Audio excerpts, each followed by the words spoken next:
Okay. And then when you're done, you'll press it again. All right. Thank you. Hi. Hi, Charlie. It's good to see you again. I didn't think I would see you again. I'm grateful to be back. Yeah, me too. I'm grateful you're here. I heard that you're going to do this full time now. You're going to run for mayor. Yeah, I've been full-time since about November. That's awesome. Are you getting funding from the city to be able to quit your job? Well, if I can get 500 donors and raise $50,000, Then you will. then I'll get about $1.2 million in public financing. Oh, to so run that's the your goal campaign. now. Well, the goal is just to get on the ballot right now. Okay. Are And you on the ballot?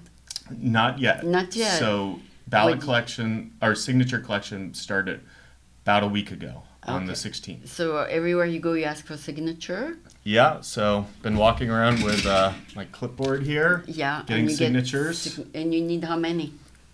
About 14,000. Oh my goodness. Yeah. That will keep you busy 8 hours a day. It's keeping me pretty busy. If I were to do this 8 hours of the day for the 56 days that we have allotted till May 13th, Yeah. then I would need to collect about a signature every 2 minutes. So that's Oh, you need help then. so yeah, I'm getting help. We have some volunteers that are helping me, and Collect signature every day. if anybody's interested in helping, I have a clipboard with your name on it. Oh my goodness. But we've also been registering people to vote, and so I'm so excited that in the past week we've been able to start collecting the signatures. And by the way, if we don't get the 14,000, then I make it up with a filing fee. Oh, okay. So- $7,000. Yeah, so technically a candidate really only needs to collect 20 signatures to Oh, be nominated. Okay. And the rest are just to reduce the filing fee. So my most candidates probably won't even attempt to try and get the 14,000 signatures needed. So, but you are attempting it. I am attempting. Okay. Yeah. Plus, that'll get your name out there. I mean, meeting more people.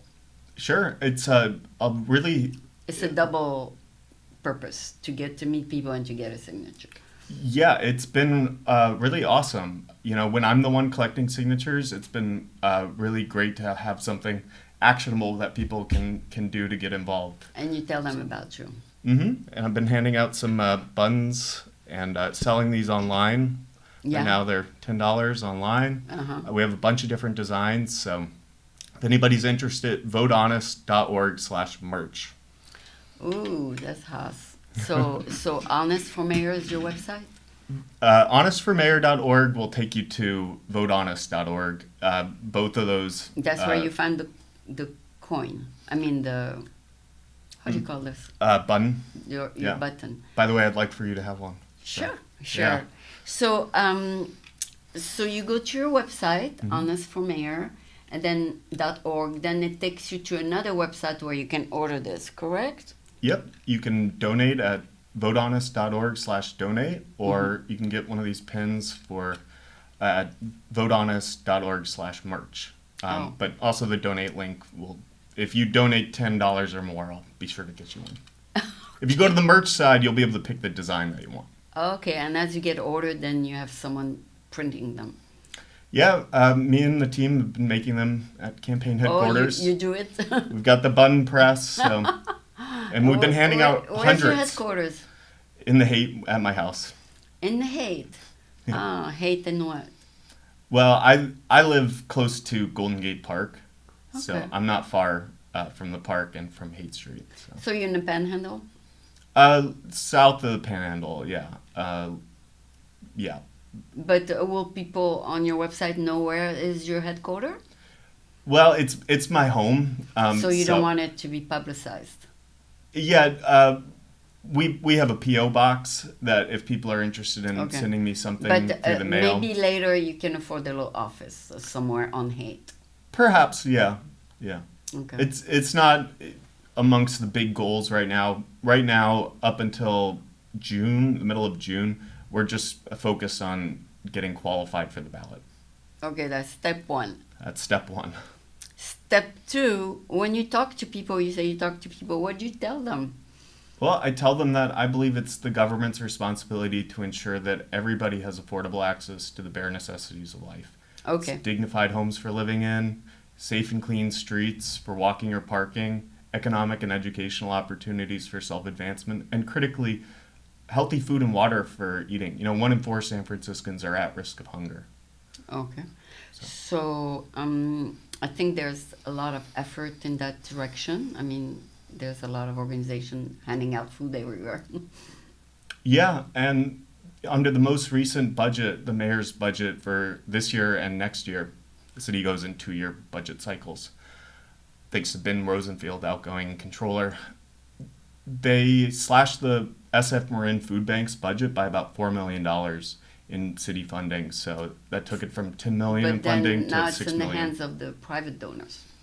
Yeah, they're going to have to make up the difference. And for my birthday last year, I raised some money for that nonprofit. So Yeah. they do really good work. But, lines outside of food banks are getting longer.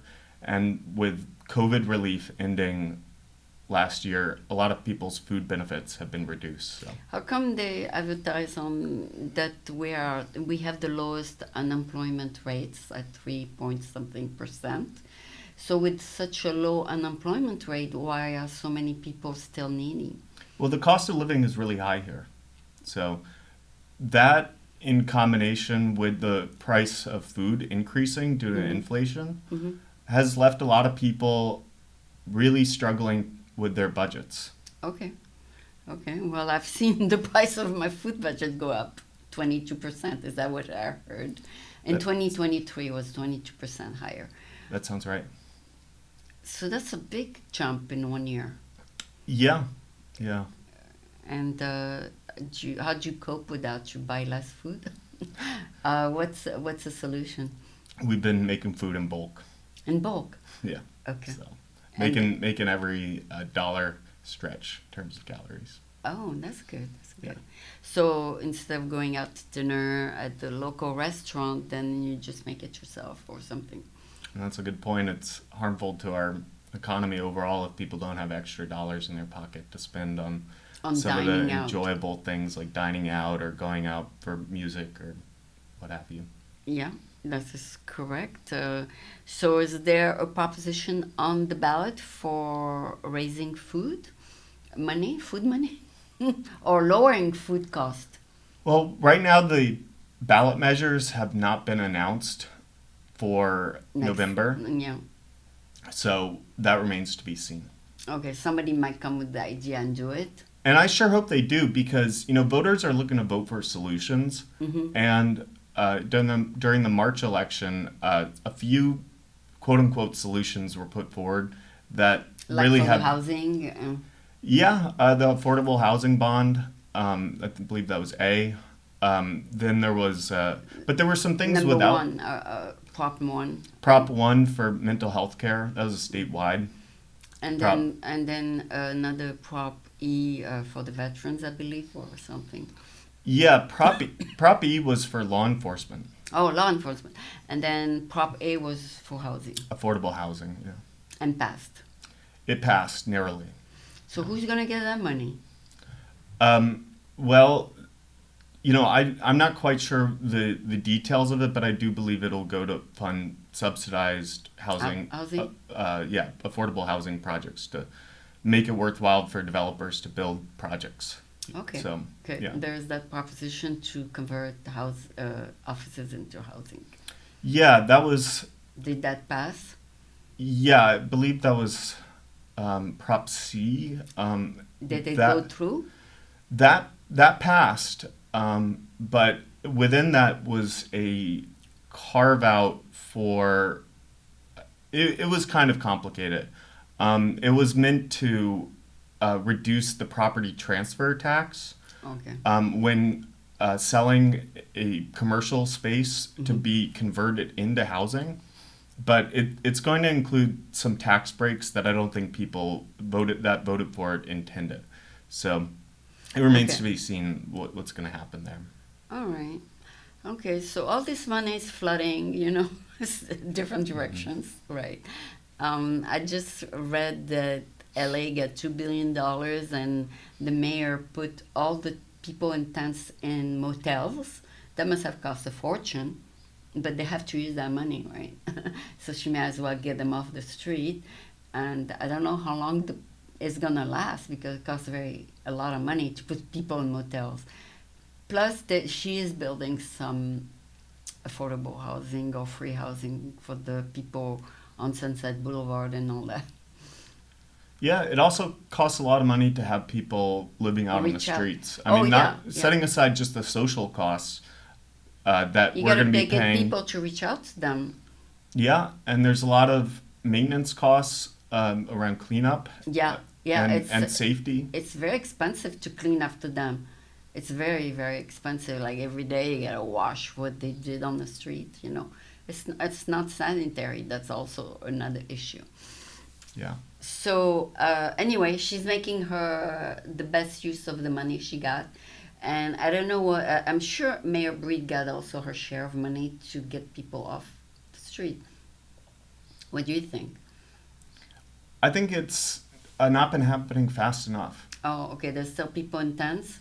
Yeah, there's still people in tents. There's about 8,000. I believe the last point in time count was about 8,000 They're still outside. that are still outside. Well, about half of those are in and out of shelters. Okay, they get off. They get out of the shelter at 9 a.m. I heard. Yeah, a lot of shelters are not 24/7. Yeah, And so that's they a big sleep issue. and then they go. That's a big issue, especially for the street teams that maybe are responding to a crisis in the middle of during the week. street Oh, or middle of the night. And okay. Yeah. So like during the day they have nowhere to go. That's their problem because all the coffee shop now closed their bathrooms. yeah, shelters are not a solution. Yeah. And frankly, neither are clustering all the SROs in the Tenderloin. It's going to take the entire city to come together to build enough housing, not just for the homeless. I mean, we have a lot of vacant housing units too. We need to open those up and get people into housing. And under my plan, I disagree on Mhm. that. I disagree on that if you allow me Sure. to, because a lot of owners, like you said, who have empty rooms, they don't want to rent to homeless people. And I'm not necessarily saying they should, but I'm saying that by them keeping those units vacant, then it puts pressure on the rest of the housing city. stock, Yeah. so that So they should sell the home if they have empty homes. yeah. And what we found is that landlords are not all that interested in selling.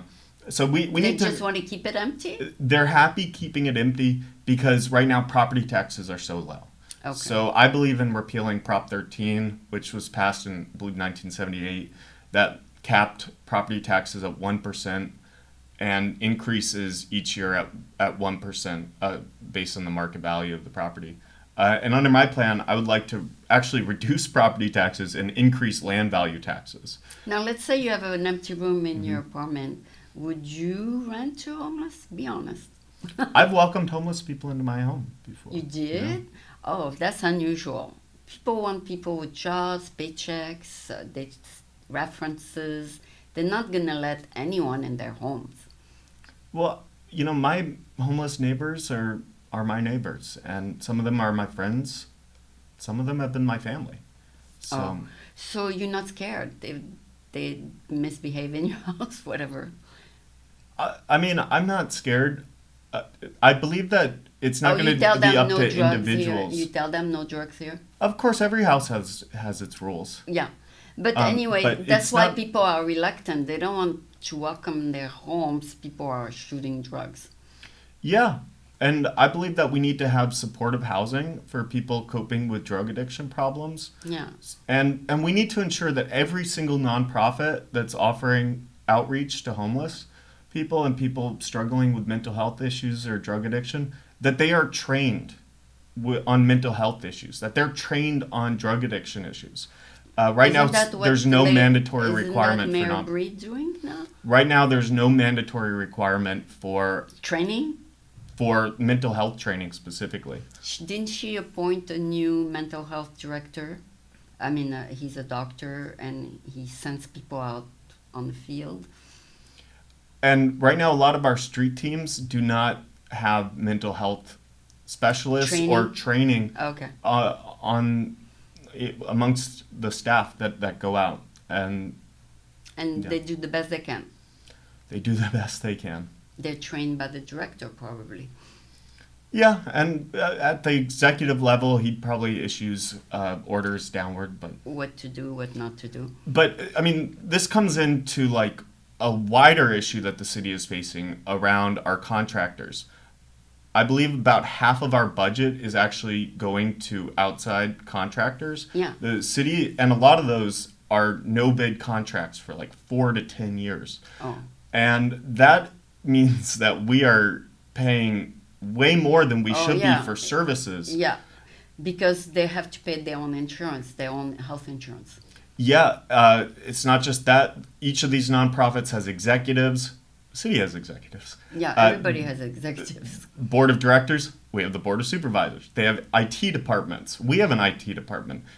HR departments. Oh, they duplicate all that? It's all duplicated. And so I want to bring those services back into the city where it makes sense. Like I said, I support the SF Marin Food Bank. There are some things that I think some nonprofits are doing really well, and there are other things that I don't think that nonprofits are doing all that great at.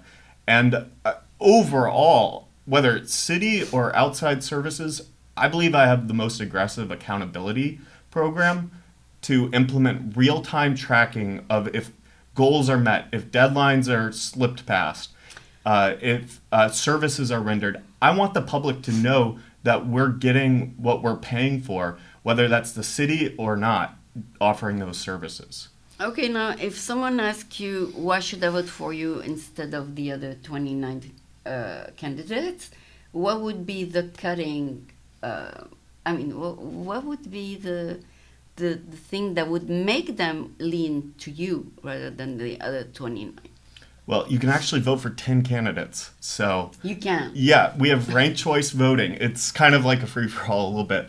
But if you believe in my ideas, and let's say you think that another candidate might have a better shot at winning, you could still vote for me first. Your vote is not going to go to waste. Okay. It could go to that other candidate. Oh, okay. So if you believe in what I'm trying to do, what my campaign is trying to do, you can vote for me and vote for 9 other candidates. Oh, that's a lot of them. I thought there was only 3.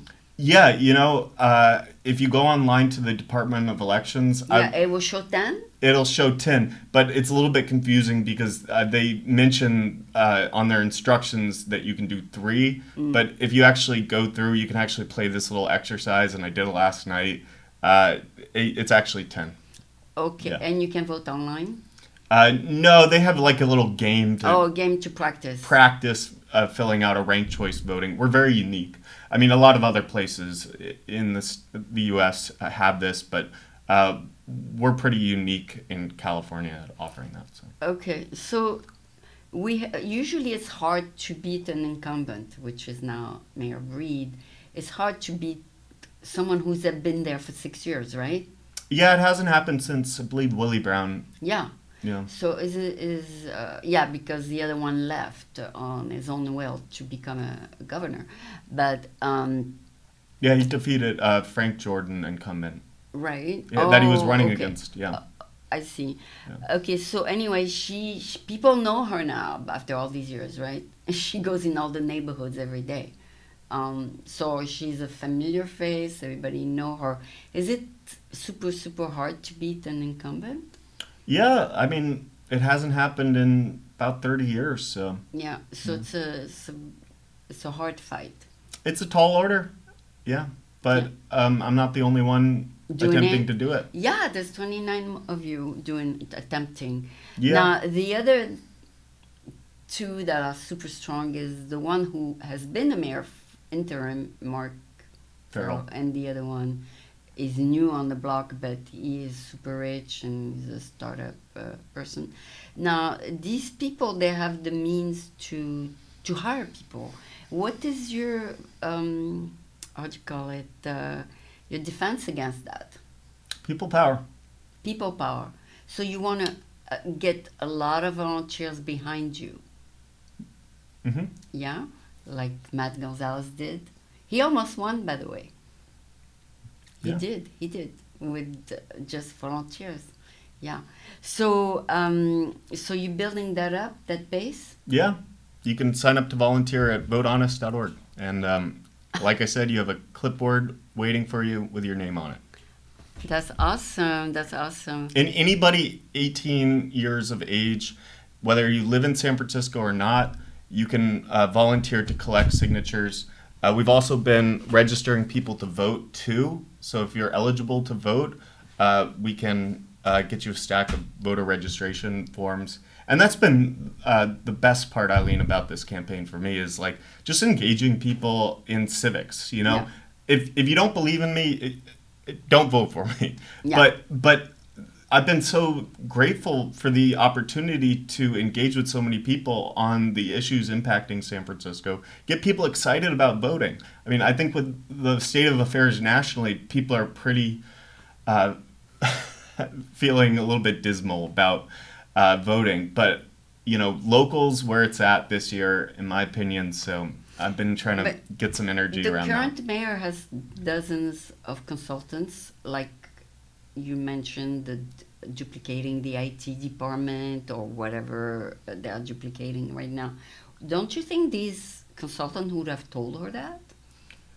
Well, I'm sure that there are people saying to streamline certain efforts, but there's a lot of graft going on. You know, like I said, there's no bid contracts issued, Oh, and we need to put an end to that. you want them to be Competitive bidding. okay, and you want them to be also employee of the city. Ideally, yeah, I stand with the public workers and their calls to bring services in. Right now, instead of filling the empty positions that we have, we're outsourcing so much of the work that our city workers are doing at reasonably priced price points to outside contractors that sometimes charge $300 for a service, while a city employee might be, you know, $30 or $40 for that Oh, same. really? The contractor charged 10 times more. Well, the amount of overhead for a lot of It's these huge. organizations, and it's not just nonprofits. I mean, half of our $14-15 billion budget goes to contractors, Okay. some of which are nonprofits, some of which are for profit. Do you have experience in budgeting? I had my own business for 5 years Oh, you and did? paid my own bills that way. So Oh, okay. You have experience managing your own company. yeah, It was like you are in the computer industry, right? yeah. My company Yellow Brim, we made this software product called Osmosis, Okay. and we sold it to the Los Angeles Times, Vox Media. We did some consulting for CNN. We also did the newsletters for Cal Matters. You and- can still sell it nowadays. Yeah, the business is in the hands of my business partner now. Oh, but okay. yeah, Okay, so they take care of the of that. day-to-day operations. Yeah. So some of that money will go to the campaign or separate accounts. The money from the business. Yeah. Yeah, no, I'm not making much off of it. Okay, so- if anything, right now, I'm not actively working on the company, so I'm not expecting to receive a salary from it. Yeah, I'll say a contribution to a candidate is not tax deductible. Is that true? That's true, but the max contribution to a mayoral candidate is $500. So. That's why it's maxed. Yeah. Okay. Well, yeah, it's maxed to ensure that we don't have big donors coming in. Oh, is that Kinda true? buying- Is that true? Yeah, but unfortunately, we have But- Citizens United with PACs, outside Oh, expenditures. they have like the I whole use- company contribute each 500, something like that. Yeah, that is something that I believe is pretty frowned upon, if not illegal. To if Okay. as a candidate and as a treasurer for my committee to elect You want myself, individual I- donors. there needs to be individual donors. If I were to see, one company come in and everybody's maxed out, I'd be scratching my head, and I would probably need to raise a red flag to the regulators and return that money. So when we see in the news that the big corporation are backing the current mayor, that's fake. That's not true.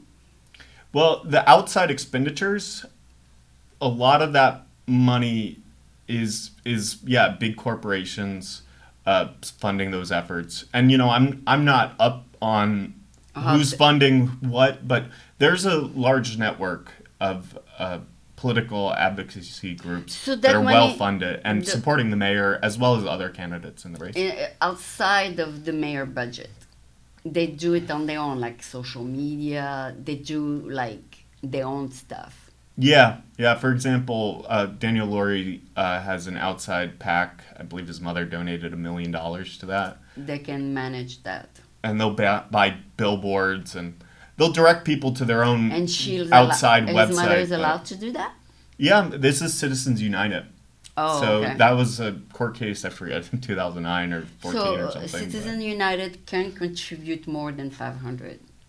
Yeah, if you do it outside of donating to the candidate directly. So if you Okay. have a political action committee, then you can donate unlimited amounts of money. Oh, The like Supreme the- Court said it's the First Amendment that. Okay, Yeah. so a Democratic Party will have a big fund then. Yeah, or outside expenditures. I don't know the ins and outs of what the max contributions are to a party itself, but the party is responsible for so many different candidates. So that- you don't, yeah. as a mayor or candidate, you don't oversee everything that's being done outside of you. And you can't legally. A campaign cannot coordinate with. What everybody else is doing. Yeah, They- but they'll put things on their website.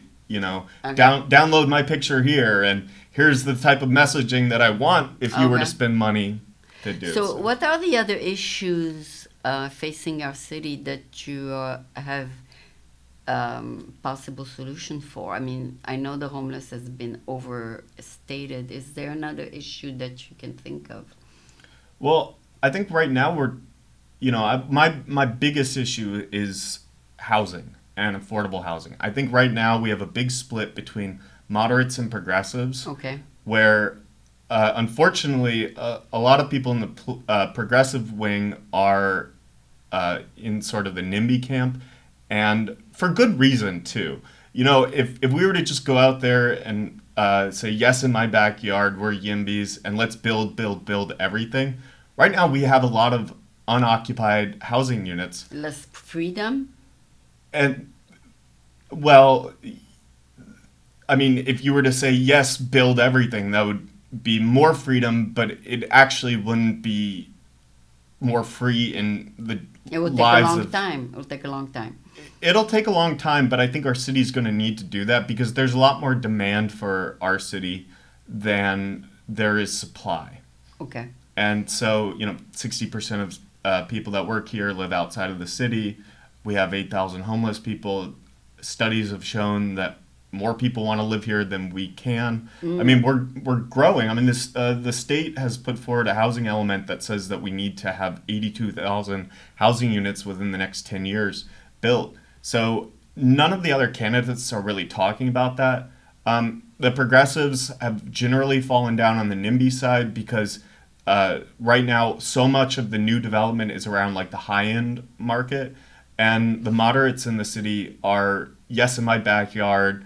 I actually did support vetoing down zoning of D3 because I think down zoning in any part of the city sends the wrong message. I want to upzone the entirety of the city, build a lot more, but we need to increase the amount of affordable housing requirements that we have for each new project. And we also need to bypass some of the loopholes that we're putting that the state has to funding affordable housing projects. Right now you can get a grant for it, but it takes 6 to 10 years to build a single a single unit of affordable housing. Okay. So I want to really tackle this issue. And So that yeah. that housing is vacated right now, not in 6 years or 10 years. Yeah, I mean there's some things that I think we can be doing now too, which is increasing down payment assistance for folks. We have that program in the city. We need to be doing a lot more of that.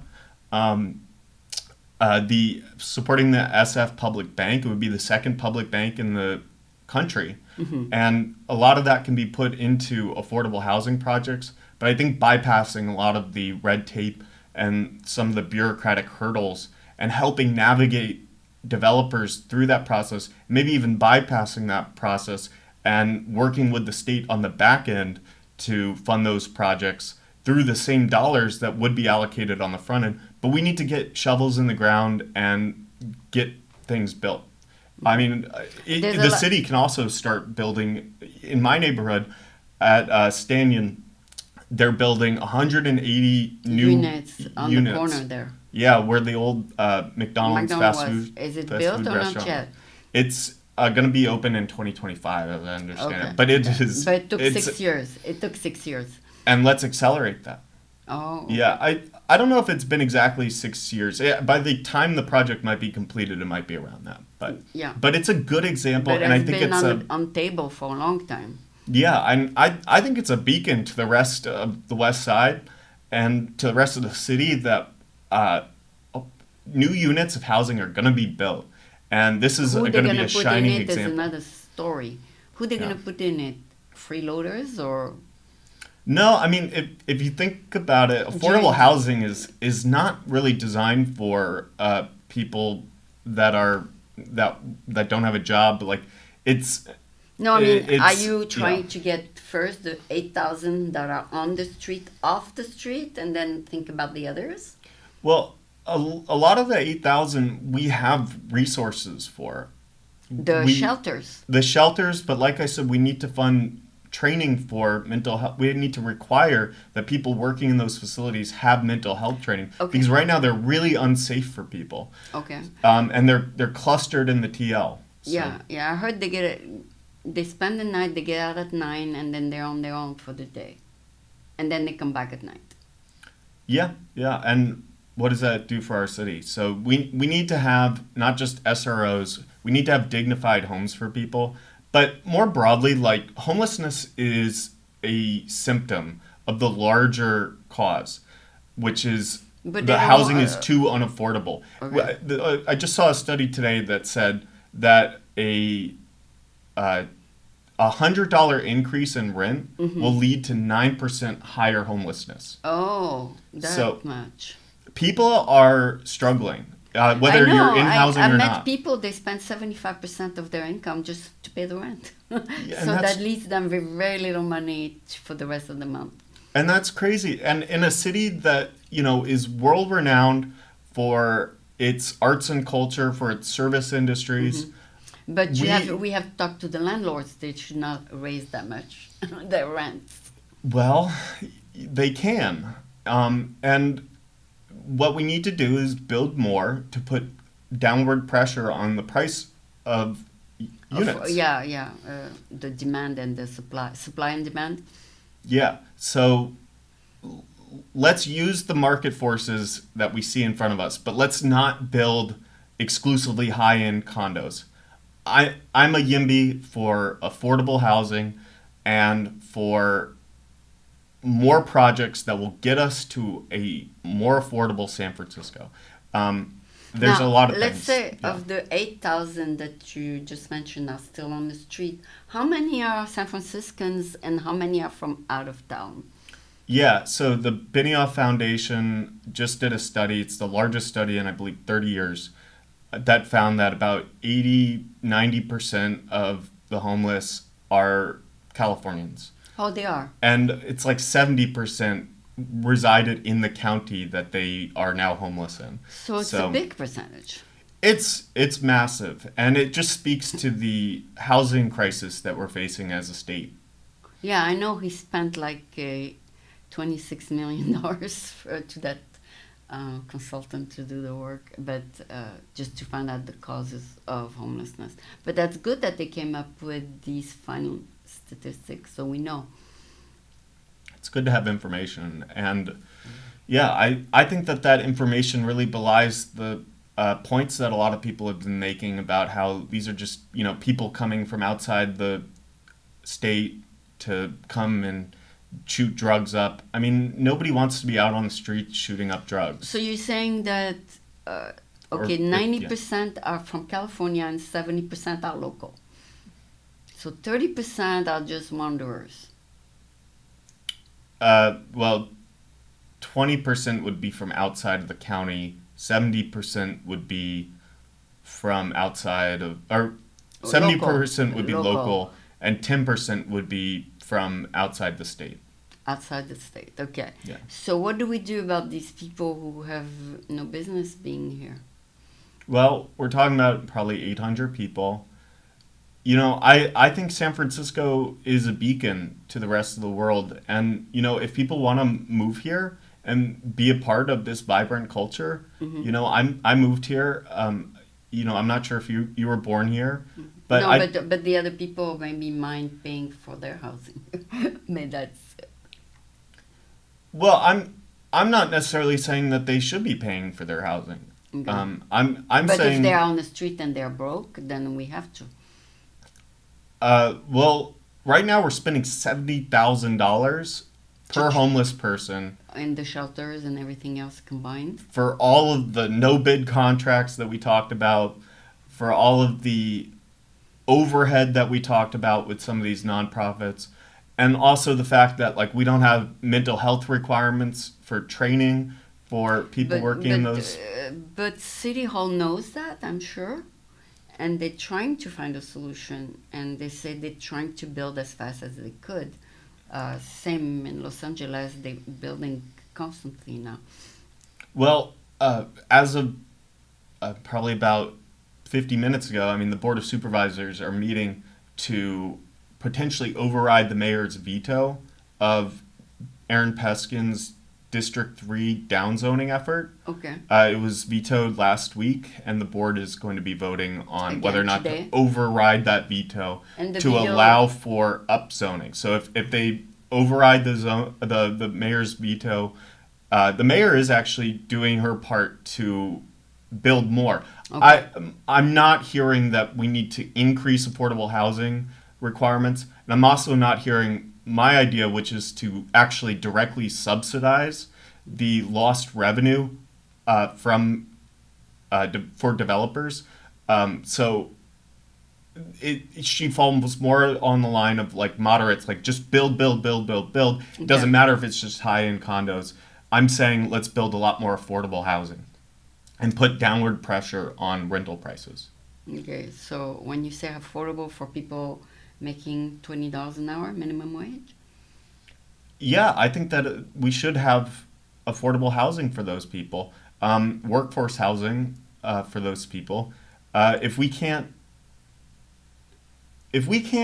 offer housing for people in the service industry, in the arts and culture, and in the public sector like healthcare and education, we just aren't going to have those things. And I want to live in a city where we have nice things. When you say affordable, you mean super affordable, like bargain price. Yeah, and I think if we build, we can get there. Oh, okay. I'm not under any illusions that it's going to happen overnight. But a lot of the things that we're doing with homelessness, those things I think could be accelerated much faster, especially with some of the things we talked about. So a mayor, when he runs, is for 5 years or 4? 4. 4. And then it's renewable. Up to 2 terms, 2 full terms. Oh, so the present mayor can run again. Yeah, and she actually did get a 5-year term because Prop H pushed the election back a year. Okay. So that was a once-in-a-lifetime kind of fluke. That was the only time she got a 5-year. And she also was, she had a partial term after Mayor Udley died. Oh, that's right. She's been in power for 5 or 6 years now. So. Yeah, so when she leaves, if she leaves, it will be 6, but then she could potentially be reelected. Yeah. Plus, she's still young. She's 43, 44, but she's still young to keep running. It's not like our president. The president of the United States, there's a limit to how many times he can run. And I believe there's a limit for mayors too. It's 2 full terms. Okay. Yeah. Okay. So 8 years is generally the cap, but for a couple of extenuating circumstances, Mayor Breed may be in there for 10. Yeah. Yeah. So, but what I'm saying is that nobody can claim that she's too old to run again. But yeah, and you are very young too. You can keep running until you win, right? Yeah, if I want to. If you want to. Yeah. But anybody can run. That's the great thing about democracy is, anybody can throw their hat in the ring. You enjoy doing it anyway. You enjoy the adventure and the challenge.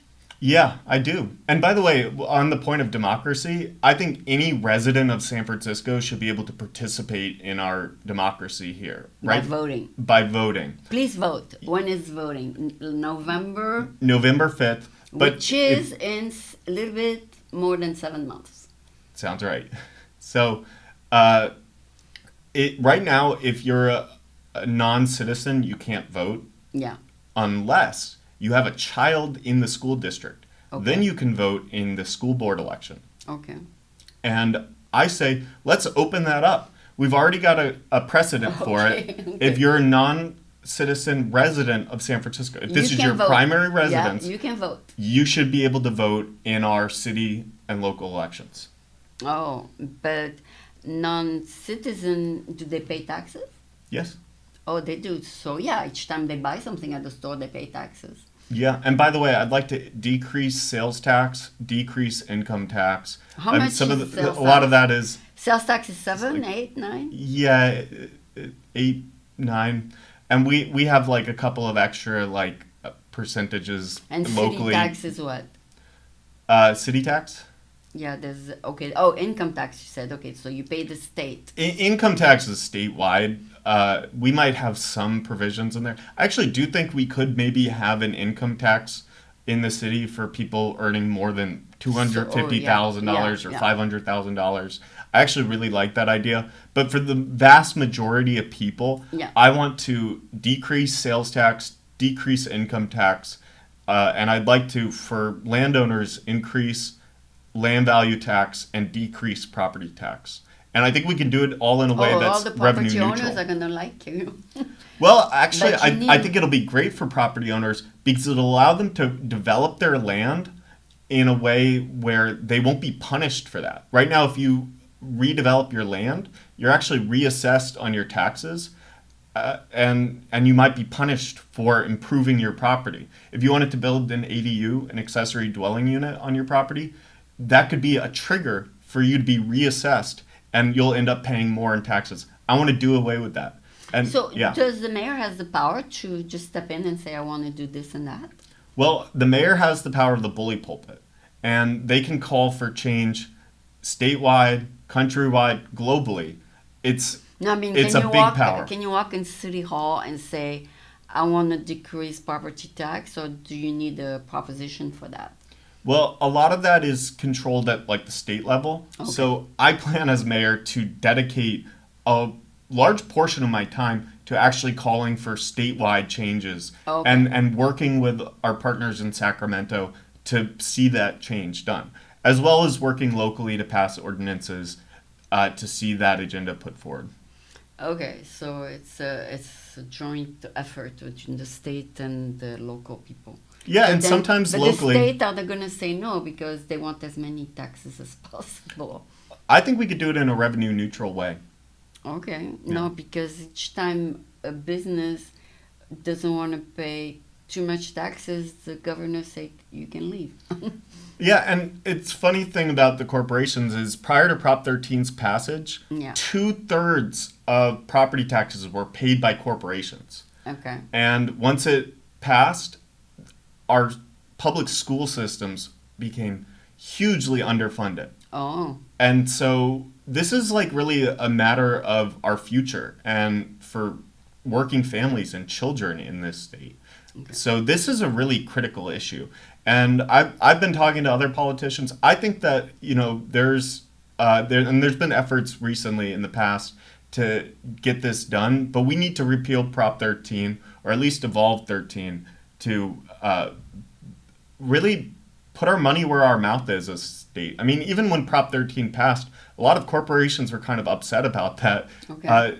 They were Because upset they- about paying less because they realized the detrimental impact on the state. So, let's rethink this. Let's have a better tax code.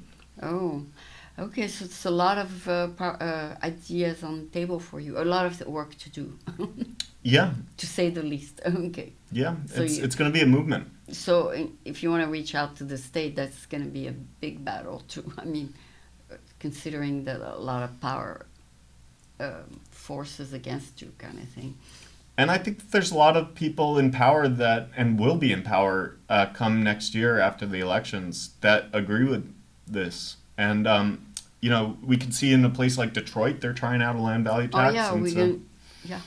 Right now, we punish people for developing more. I mean, if you look at the Salesforce Tower versus, let's say, there's an empty parking lot next door. Yeah. We charge the Salesforce Tower a lot in taxes, Right. and the empty parking lot next door very little in taxes. Right. And I'm saying let's level that out. Let's decrease the taxes on the Salesforce Tower and increase the taxes on that empty parking lot to incentivize that owner of the empty parking lot to either build something on it or sell it to a developer that will build something.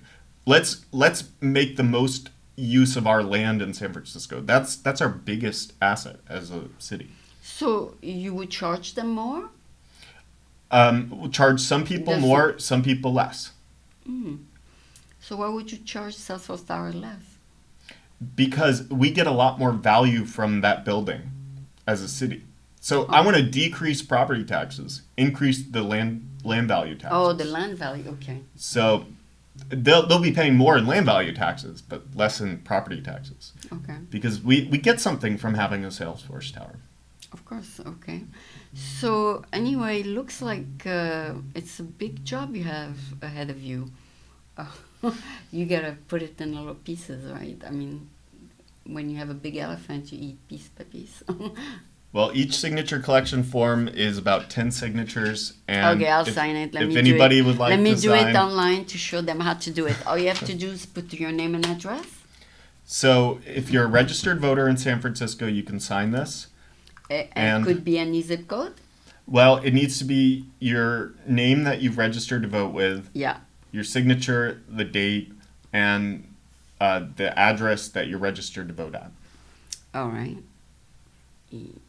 26, 24, 2024.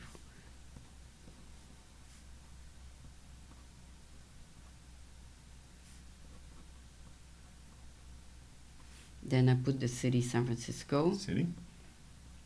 And zip then code. California 94115. And who's going to check these? Somebody? This goes to the Department of Elections. Okay, they check each signature. It's a lot of work too. It's a lot of work, but I'm getting help. Oh, okay. Okay. So No, I mean, how are they gonna check there's no duplicate? I heard some people sign twice, whatever. But yeah, that's their job, right? I mean. yeah, if you get less than 2,000 signatures, they'll audit basically every signature. I'm also doing my own auditing. Oh, no. Oh, you do. Okay. So I'm going to go through and cross them out. So if you get over 2,000 signatures, then they'll just look at 20% Yeah. of the signatures. Yeah. And they'll do like it randomly. So they'll figure out, hey, Okay. does this check out? Let's just go. Okay, let's Yeah. just let it pass. Okay, sounds like you have a lot of work ahead of you. So your first name is honest, but you are also honest. Mm-hmm. Yeah, so it's also your quality. Well, there's a concept called nominative determinism, and nominative No. pertains to your name, determinism pertains to your determination in life. And, I guess with a name like Honest, people expect that out of me, and Okay. I try to return that. Yeah. I also try and be very kind. to And people, also, most of your life, you check points that you have been honest. I mean, you make sure that you have been honest.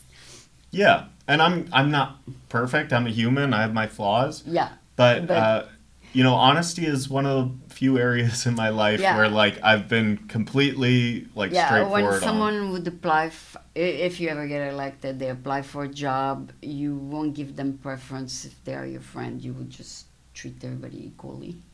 So that's one of the facets of being in power, to try to not be preferential to your friends or whatever. Yeah, I think nepotism is a big reason why we're in the place where we are, where we have a city hall constantly under investigation, Okay. not only by itself, by internal auditors, but also by the FBI. To make sure they were qualified for the job, yeah. Yeah, and I mean, well, we have a lot of corruption, and we have people sitting in jail right now because of corrupt actions that they took in the city. And a lot of these people have been cozy and friendly with a lot of the politicians Yeah, in I the city. heard So they've- I'd like to put an end to that. And I think, honesty We- at City we- Hall is something that could be a breath of fresh air for people. Yeah, David Chu is very honest, our city attorney. I Yeah. don't know if you met him, but he's very, very honest. Yeah, no bad words for David Chu. Yeah, he's good. So thank you so much. I mean, it's such a pleasure to talk to you. I'm sure you'll be that way also when you become mayor. You won't be proud and ignoring everybody. But thank you so much for being here. So this was Honest, that's his name. Charley, if you want to prefer to call him Charley. And then the last name is? Oh, Bodkin. Bodkin, yeah. Okay, Bodkin is the last name. Okay. Yeah. And the 3 words will be on the ballot? Mm-hmm. Oh, the 3 of them. Okay. Yeah, I called So- the Department of Elections to confirm that my middle name will be on there. So. Okay, it looks like we're out of time, so thank you so much. All right. Thank you very much, Eileen. Unless you vote have honest. something. Yeah, vote honest, and unless you have something real quick to add. No, I'd like to thank you, Eileen, for the opportunity. I'd like to reignite a San Franciscan renaissance in our city by making sure that everybody can afford the basics and that we all feel safe in our communities. So if you agree with my message, like I said earlier, you can vote for me and 9 other candidates because we're ranked choice voting. And if you're interested in volunteering or getting some merch, sign up at votehonest.org. Votehonest.org. Okay, that's easy to remember. Mm-hmm. Because the word honest is not something you forget easily. Okay, thank you so much. Bye, everybody. Okay. All right. Go hit the live stream online.